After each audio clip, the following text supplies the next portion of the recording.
សួស្តីពុកម៉ែបងប្អូនទាំងអស់គ្នាថ្ងៃនេះមកទៀតហើយគឺបានម្ហូបពីរមុខដោយការធ្វើម្ហូបនេះគឺមានជំនួយការពិសេស2នាក់ដែលជាជំនួយការល្អផុតលេខ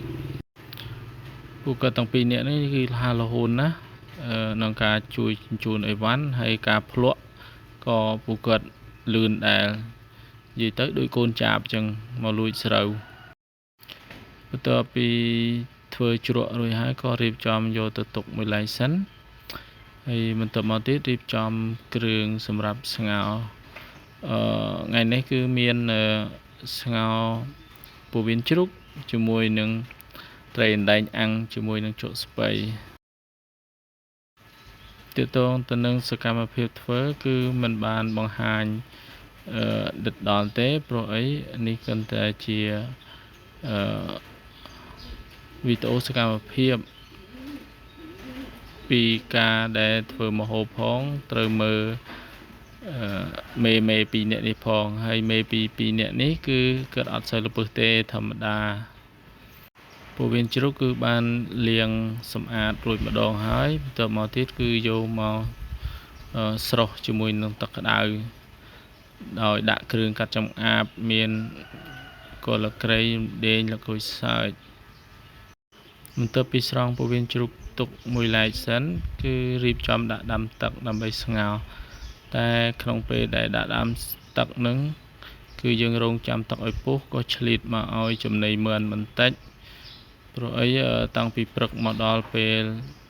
ជិតថ្ងៃត្រង់នេះគឺមិនទាន់បានឲ្យចំណីមើលទេ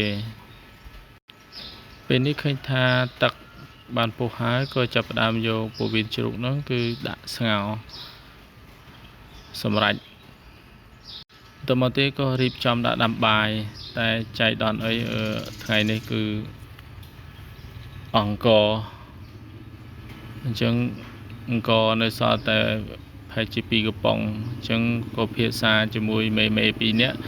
មេពីរនាក់នោះថាមានគេចូលមកលួចបានអស់អង្គរនឹងហើយពួកគាត់ក៏ចាប់ផ្ដើមចោតគេចោតឯងចោតអានេះអានោះមកលួចអញ្ចឹងហើយក៏អង្គរអស់ហើយក៏ឆ្លៀតទៅផ្ទះបងថ្លៃបន្តិចដើម្បីចាត់ចែងដោះស្រាយរឿងអង្គរបន្តមកទៀតគឺចាប់ផ្ដើមបងគ្រឿងចូលទៅក្នុងស្ងោរយើងគឺគ្រឿងគឺមានតែគ្រឿងធម្មតាទេគឺអំបិលប៊ីចេងស្ករតែប៉ុណ្្នឹងឯងមិនមានគ្រឿងអីគេថាពិសេសវិសាលអីដាក់ទេគឺប៊ីធម្មតា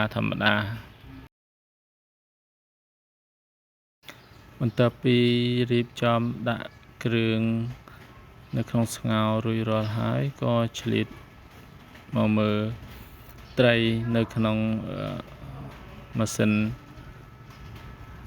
អាំងស្ងួត air fryer ត្រីដើម្បីអាំងទៅមានរសជាតិឈ្ងុយឆ្ងាញ់គឺយើងត្រូវប្រើភ្លើងតិចដាក់ត្រឹម120អង្សាបានហើយដើម្បីកុំឲ្យត្រីវាស្ងួតខ្លាំងបន្ទាប់ពីប្រែត្រីរួចរាល់ហើយក៏ឆ្លៀតមកលាងចានលាងអីទុកដាក់តិចតួចព្រោះកាលណាតែយើងធ្វើម្ហូបទៅវាមានចានអីប្រឡាក់ច្រើនបន្ទាប់ពីលាងចានរួចរាល់ហើយក៏ឆ្លៀតមកបេះជី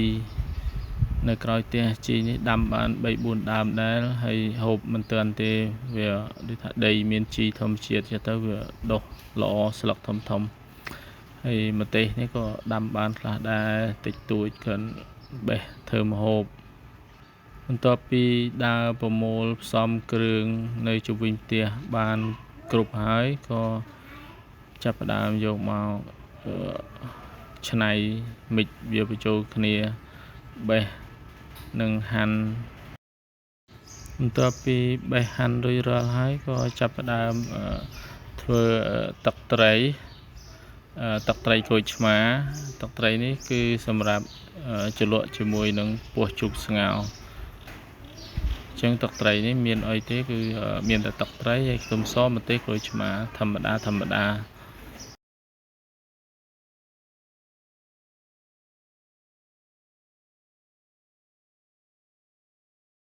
តមកទៀតក៏រៀបចំត្រៀមក្រូចឆ្មាដើម្បីទុកដាក់ជាមួយនឹងស្ងោរហើយចំណែកមេពីរនាក់ហ្នឹងគឺគាត់ត្រៀមចានត្រៀមអុយរួចស្រេចហើយគាត់ឃ្លានហើយម៉ោងស្មើនេះអ្នកខ្លះអោបចានទូចានហើយក៏ឆ្លៀតពេលនោះដែរក៏មេធំមកពីធ្វើការល្មមហើយអង្គុយចាំថតមេធំ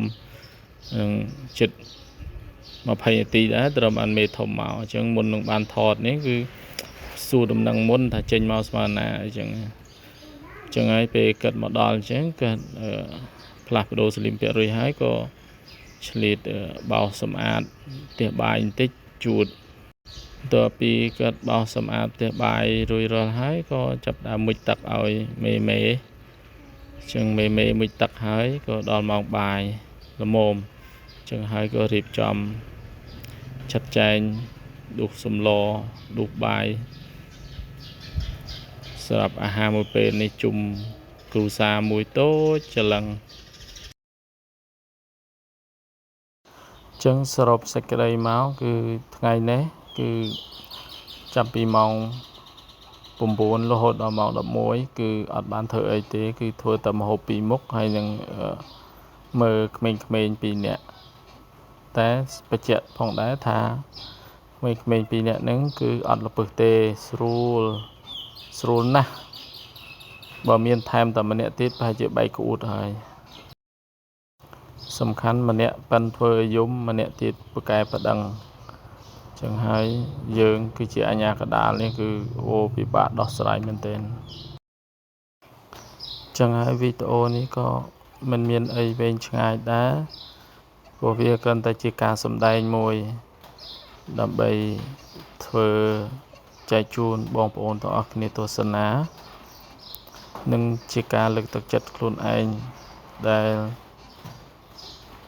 ចេះធ្វើម្ហូបតិចតួចតាម YouTube ប៉ុន្តែវាមិនឆាញ់ទេប៉ុន្តែគាត់ថាយើងឆ្ងល់អីយើងស៊ូ YouTube ទៅដូចជារបៀបដាំបាយរបៀបអាំងត្រីរបៀបហាន់ជក់ស្ពៃអញ្ចឹងយើងអាចស៊ូ YouTube បាន YouTube មានទាំងអស់វីដេអូនេះក៏ដល់ទីបញ្ចប់ដែរក៏សូមអរគុណបងប្អូនទាំងអស់គ្នាដែលទស្សនាតាមដានវីដេអូដល់វែងអនឡាញមួយនេះសូមអរគុណនិងសូមជម្រាបលា